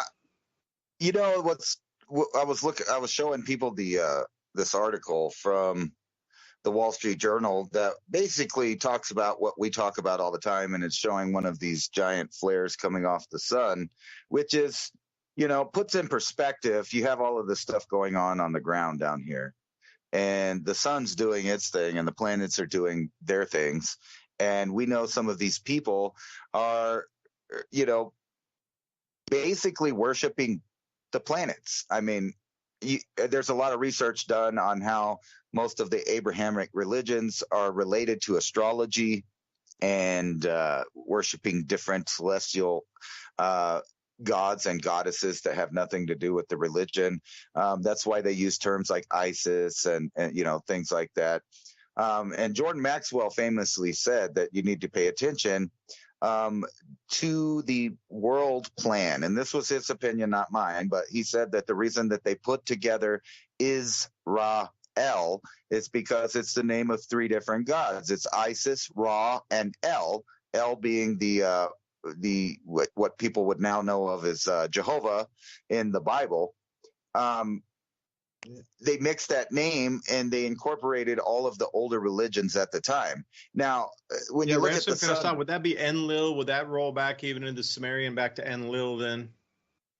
Almost undoubtedly that's directly connected, considering that most of the first Genesis tales in the Bible are direct rewrites of Sumerian tales about floods and how we got reset and all kinds of other things like that. But my point kind of is look at the sun, which is agreed upon by almost anybody with a brain, is the most likely candidate to put us in a new catastrophe on Earth, except for maybe, a Krakatoa size explosion sound around the world, which you see here. It's the noise circled the Earth at least, 3 times or 4 times, excuse me.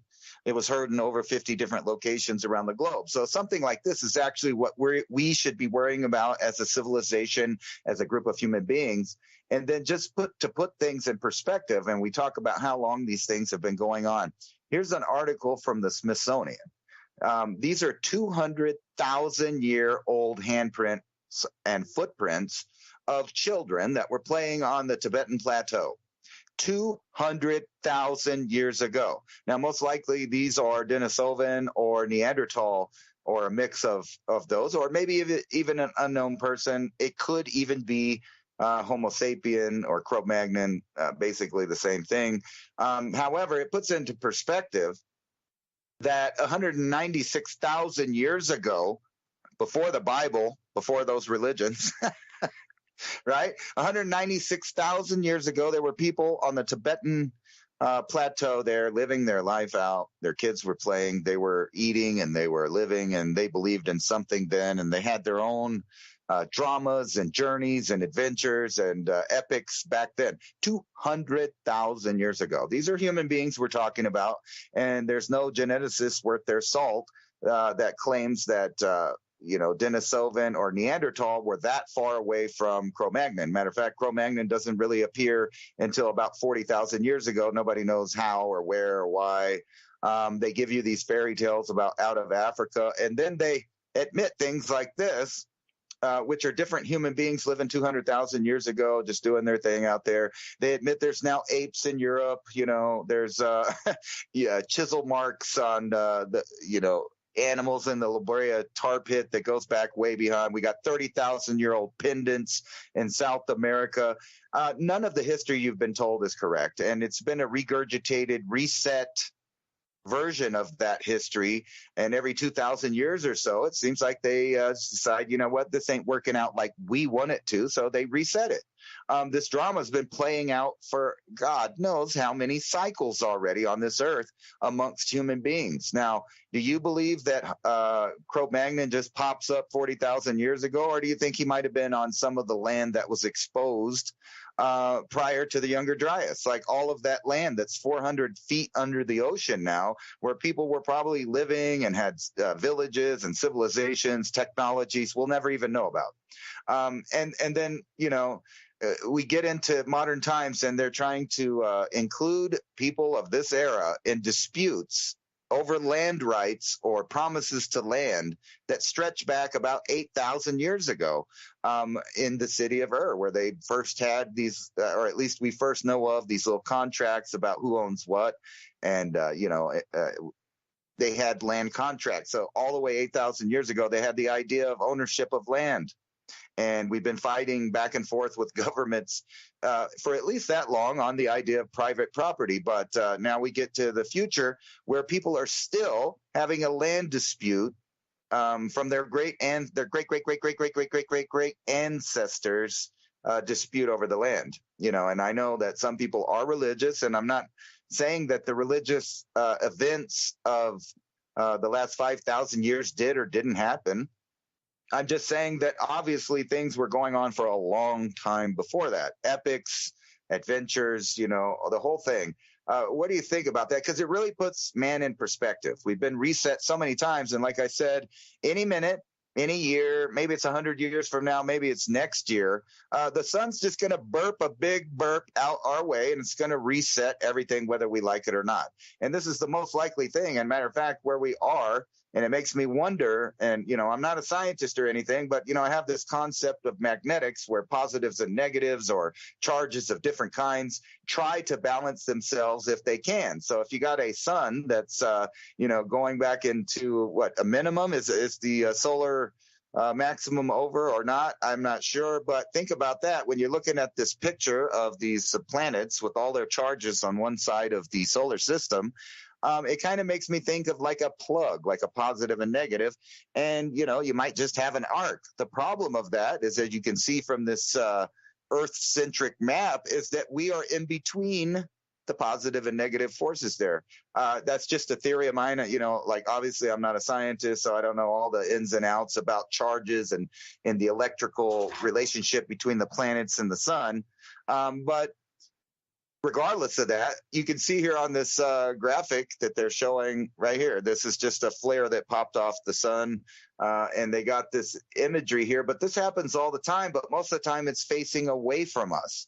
So if this happens, we're back in the Stone Age. And then we know this happens from recent history. The sound so loud that it circled the Earth 4 times. And this is like 539 AD. Civilization reset. All the people in this area of Krakatoa reset. But there were areas that were spared. This is what's a trip, is that, all of these things that we find where these cataclysms happen, we find areas that are spared, that for some reason they just, I don't know, they missed the destruction. It's just like, kind of like in Lahaina there, where only certain people's houses burned and others didn't. Yeah, I'm going to say a couple of things. Like the cosmic rays would definitely cause some mutations in genes.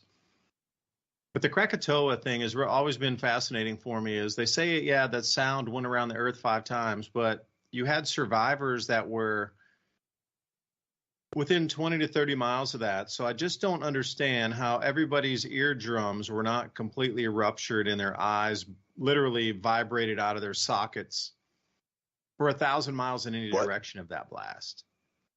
So if you're saying that it was heard 5 times around the world, like the shockwave heard around and people heard it, because, even concussion blasts, when you look at some of these, bunker busters heading into these buildings, I mean, that concussion wave is incredibly loud. Like if you were anywhere close to that, you would have your eardrums ruptured in a second.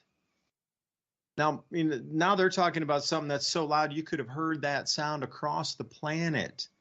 So again, some of these things you got to pull it back for a second. I mean, how can you tell me that many people, even the survivors of the British that were close to Krakatoa, just all were able to just live through this, and they didn't have all of their senses completely annihilated in terms of vibration coming off of that shock wave? The blast pattern and the blast itself, like I say, would have ruptured an enormous amount of eye sockets and eardrums, but it just didn't. So I'm thinking about, no, wait, so modern, physics changed back on that eruption?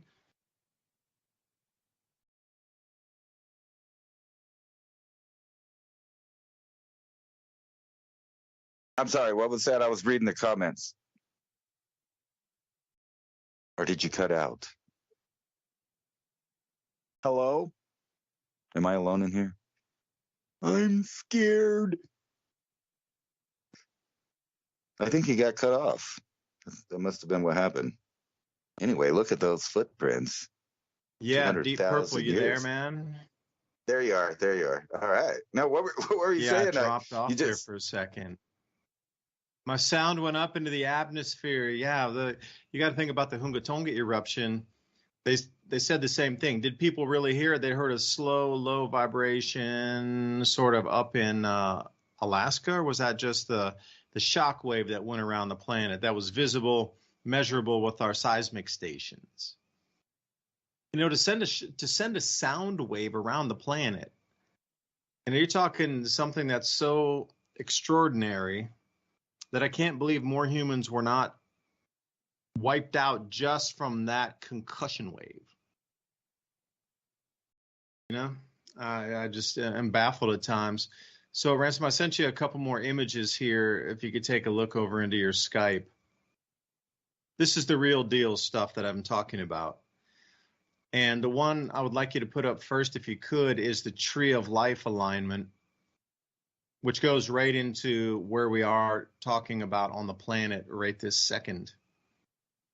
Because when you look at the Tree of Life or the Kabbalah, it has a very geometric configuration to it, talking about the upper soul, the human spirit, the sense of self, the soul's life force, the ego, the reason and logic, love and passion. When you look at the 4 gas giants that are in their alignment, October 23rd of 2024, and where the Earth will sit in the middle, again, on the geocentric, with the sun and Venus down to the right of us. It takes on the formation of 7 of the bodies in space of the 9, or I should say the 10, including the sun, on the tree of life at that day.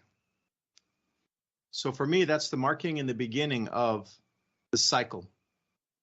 Something so significant that the tree of life was marking this celestial alignment. There shall be signs in the heavens. I've said it before, the wise men followed that star for months. Well, this celestial alignment, the squaring, will be in our sky for a year. Actually longer by the time we come in and out. So yeah, the next 6 months, it'll really start to get the square configuration where it'll be very noticeable. Now, one thing that's an unknown moving into this, since you talked about the potentiality there, will the planet start to glow brighter? That's one thing that's an unknown with the electromagnetism shifting and the possibility of, like you said, cavitation effects or movements of when there is, think about these gas giants as either funneling a current or allowing it to connect into a higher discharge cable outbound through the solar system. Allowing more of that Berkey current to flow through the star, because generally these gas giants are going to be, in many different places all around our, 360 degrees of arc. So as the current flow coming into our star would generally hit and then be diffused across all these gas giants with the different magnetic fields across all the different parts of our solar system, and it would be a diffusion effect.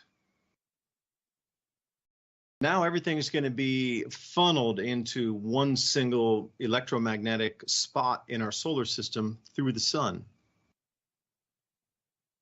And as we look at this tree of life and what we see coming up with this squaring of the gas giants, that's really is, there's something very significant here. And I'm trying to find the end of the cycle, because for me, this very much marks the beginning of it. So as above, so below. We would have to then invert and reverse. So you would have to take the solar system and turn it upside down and have the have the sun in the exact same spot. And then we would have to move the planets around in their orbits until we completed that with the 4 gas giants moving around, where it looks like Mars would have to be off over where, Mercury would, excuse me. Mercury and Mars would have to be over on their left side. But in that orbit, Mars is in the right place. It's just Mercury. So there'd have to be 2 planets further below on the sun on the second turning to complete the cycle. Now, when is that? The best I can find somewhere is around 2033 in the completion of that cycle. Now, if anybody else knows the date that they found with a more geometric, precise alignment, I would love to see it. But so far, man, I don't know how you interpret this, but with all these things that have gone on this week, and then seeing this sign and matching up with the thing that is directly correlated with that religion and in Judaism right there with the tree of life and the Kabbalah and the mystics and the mystic schools, and talking about signs in the heavens, and then we see the exact match for this. I don't know, man. It's a little bit baffling for me to try to put it out there as coincidence, or it's not related, or you're just seeing something in the heavens that, because the elite and this sort of powered, moneyed crew, their timeline is the stars. Don't delude yourself if you think that they don't understand what's going on out there. And this astrological event coming on Saturday, this solar eclipse, it's a ring of fire.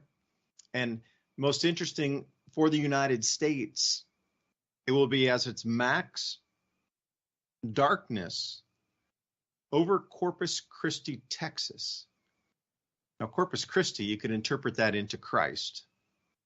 And also Mercury will be visible as a star in the day sky when this occurs.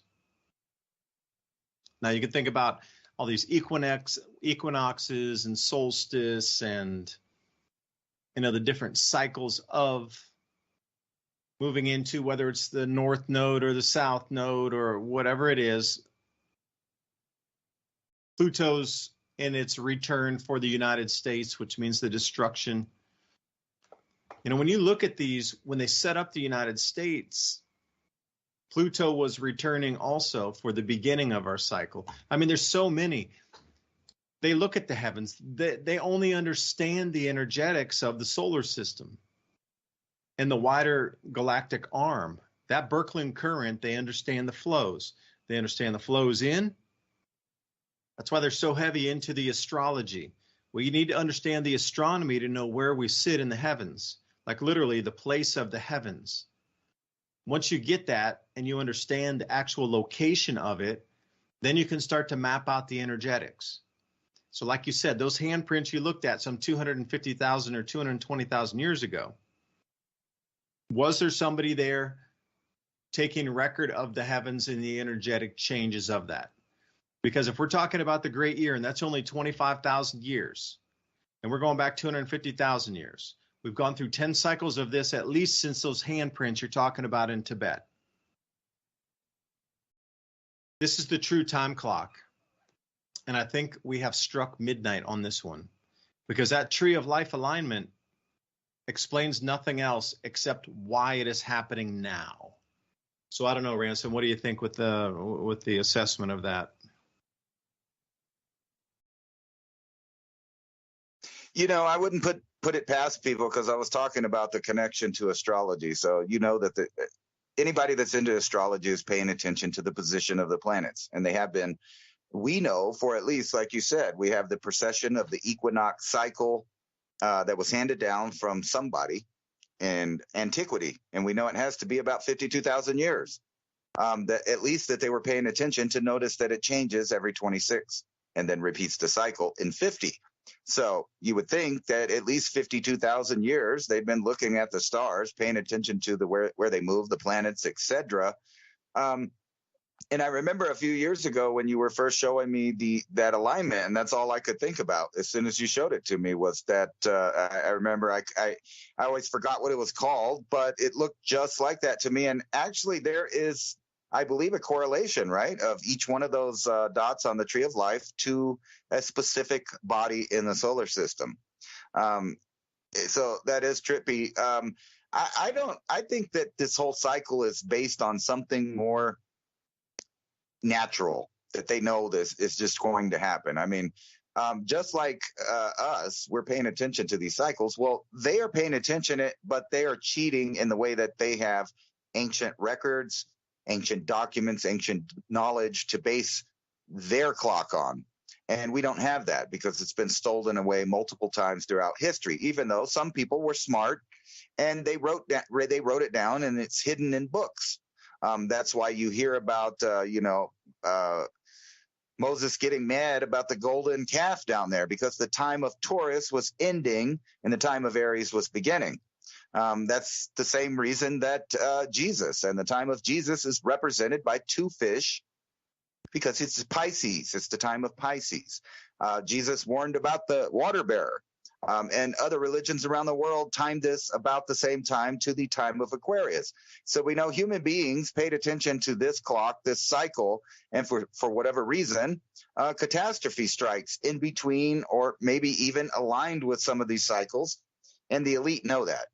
They also know that, they have the best scientific knowledge of the entire picture we're looking at. So, we get bits and pieces. We have to do research. There are people in the world that probably get informed at every little discovery so they can update their plethora of knowledge that's not shared with the public, because power is knowledge and knowledge is power. And that's actually the currency that's being used. So when they have a great reset, and like I always tell people, they didn't do it for oil. They didn't do it for money. They make the money. They tell people where and when they're going to pump the oil. And it kind of boils down to the fact that they just know that you need the money So they print it and they control everybody based on this. And they always have ever since they switched over the metal of gold basically into a paper system. Because prior to that, we know around the world, you couldn't own really gold too much as a private citizen. It ended up in the empire. The king got it. So throughout time, no matter which civilization you pick, they were collecting gold and they were saving it and they were putting it all in one spot. I don't know why it seems inherent in human history, but we know there are gold mines in Africa that are at least, 100,000 years old or more. So there's been all kinds of things going on for probably well over 200,000 years. It's agreed that Neanderthal man lived in Europe for 450,000 years. And now we're putting ourselves back into the mythological time of when the Sumerians say these Anunnaki people were doing things here and there. Now, I don't know whether or not they were aliens or they were, some kind of interdimensional being, or whether or not they were just a different kind of hominid that seized opportunity from being a little bit advanced in knowledge and technology. Whatever the case, it's about time for a reset, and I think nature's going to help out. But the governments of the world obviously are planning for a major change. That's why they're using old terms like that war to end all wars. And if you remember, obviously it wasn't the war to end all wars, because we just did it again in a few decades. And then we had, we keep doing it, proxy war. They want to drag everybody into it. And what you were saying before about like a program, it could be nothing, none of that woo-woo stuff. It could be not aliens. It couldn't be demons or interdimensional beings. It could be just simply the fact that there are a large amount of elite people that track their ancestry back to different cults that enjoy human sacrifice and ritualistic sacrifice. And they like to make the whole world participate in it. And I bring you to another tower, like the Tower of Babel, or actually rather 3 towers that fell in the New Babylon. And that's New York City, the center of trade. And ironic that Columbia, which had previous incarnations of different names, was there to witness the fall of said towers that represented the world. Remember, they were the World Trade Centers. So like the Tower of Babel, it represented the peoples of the earth and the factions of the earth. And indeed, we are again where there is one universal language around the world, and that is computer binary code and programming. No matter what country you live in, this is the same, whether it's Chinese, Korean, whoever's doing it, Russians, Americans, etc. We now have one language, and that's the computer language. And that brings me to my last point. I'm searching my house all week for this paper that I had from the Theosophic Society from 1920, which was a paper about whether or not the universe is a simulation. And in there, they have words that make it sound like they knew about computers in the computing age in 1920. And remember, the Theosophical Society was into the occult, connected to Madame Blavatsky and what's his name, the weird guy, Crowley. All of those, we're sitting around thinking of these different ways to use sigils and mathematics, sacred geometry and history.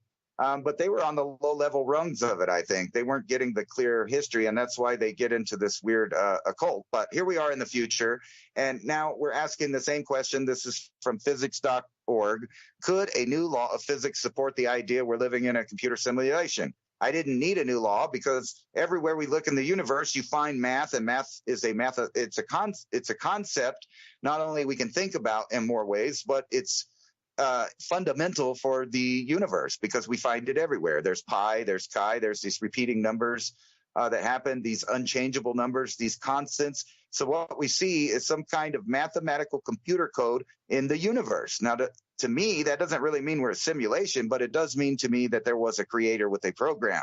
And I think what's going on right now are these little pathetic beings on Earth, most likely, are trying to manipulate the program because we're at a point in technology and knowledge where they've discovered the code. So they want to tamper with said code, from genetics to the fundamental laws of the universe. And that's where we are today. Yeah, and once we're into this change, and it's noticeable that our waking reality and the veil of reality is changing and morphing in front of us. I wonder if this change will be disguised and hindered and hidden by global war as we march into this magnetic field anomaly. Because I really believe those are related, that when we come through this magnetic field, there's going to be an awareness and an awakening across all of humanity, whatever form that takes. But unanimously, we are going to pierce the veil of either control, or we'll start to literally see the workings of the heavens in front of us, where you'll see the gears and the cogs of that machinery in front of us. And it'll shift everybody's reality to the point where they will see the workings of the heavens. They will see the workings of our universe. The mathematic formula will be there for everybody to see as the numbers are moving, morphing, the gears are twisting amongst themselves, but not in ways set in iron that we have. It'll be multi-dimensional movement that people will notice and see that there is complexity behind us, behind it. But the best way to obfuscate or hide that from the eyes would be a war. Keep you in fear so you don't see what you see in front of you and try to disguise it as something else. Thanks for listening. Peace be on you. David DuByne, Ransom Godwin signing off. See you next week. MIAC Conversations. Bye for now. Sign up for the newsletter, oilseacrop.org.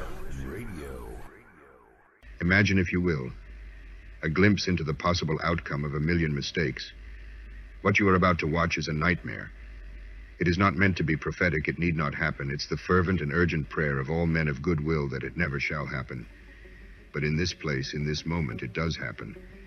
In the midst of it comes unexpectedly over the phone the announcement of the President of the United States, the warning from the very top declaring a state of emergency of suspected enemy missiles approaching. It's anyone's guess where they might land. What city will be obliterated? How many could be lost? And last but not least, will it be me? Will it be my family, friends, my square inch on the map? Minutes go by and nothing. Right as you exhale a breath of relief, an instant wave of horror treks down your spine and a sinking feeling in the pits of your stomach. Just then the power goes out. The only light you see is the glow of your phone. Shining in your face, the icons of terror. Low battery, and even more frightening, the symbol for connection to information and loved ones gone. You try the landline in your office, desperate to contact family. Nothing at all, just a bone-chilling empty silence. Panic-stricken, you blindly forage for your car keys. Success. Something in this nightmare of a day has gone right. Now it's a desperate mad dash for your car. Your mind now in a near intellectual paralysis. Logic a struggle as you cope with a Gatling gun barrage of horrific ideas of what your family might be going through in this very moment. Miraculously, your car starts and you begin your seemingly apocalyptic drive to locate your kin. As you pass the first stop sign, the sight of civic decay is already bearing its nasty head as you speed past fights in the streets, looting, and a complete halt of any semblance of an evolved civilization. To your right, a large fire. As angry, fear-filled citizens with their arms full of grocery items run from what used to be your local food market, ran by a mom and pop's couple, now collapses into a bonfire of dreams. Because of the commotion, your attention span has been stolen. Now before your automobile is a violent crowd. They have now surrounded your car, banging on the metal, bashing at the glass, screaming incoherently. What just a second ago was the road to salvation, now a deadly trap of circumstance and fear blocking your escape. This can't be happening, repeatedly echoing in your head as you start to mumble the phrase in a shrieking, inaudible, childlike tone to yourself. The trepidation now filling your lungs like a poison fog, suffocating and smothering in its certainty. Just then, as your heart and soul seem to be having synergistic perturbations, an alarm blares, overwhelming your senses. Immediately you recall the warning of missiles.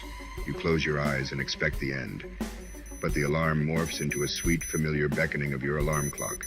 You open your eyes and switch off the welcoming timepiece. A warm filling of relief as you realize your family is safe in their beds, and no pending doom is written in the stars today. For a split second, you ponder the poor people of your vision, and it reinforces your confidence that you have already prepared for the any scenario. You have peace of mind your children will eat and thrive, because you invested in their future to give some stability if any break in the normality of life happens. You invested in Heaven's Harvest. The you in this story was a fictional you. But do you get the feeling something unthinkable is going to happen soon? I sure do. The problem is we probably won't see it coming. One morning you'll wake up and the world will be a much different place. Don't panic, prepare. Smart folks are investing in emergency food now. A wise man once said, "It's better to have it and not need it than need it and not have it." Heaven's Harvest is the nation's leader in emergency food storage. It's the only investment you get 100% of your money for, even better than gold. Survival experts recommend the 3-month emergency food kit. Go to heavensharvest.com, use the code ADAPT at checkout and save a mind-blowing 50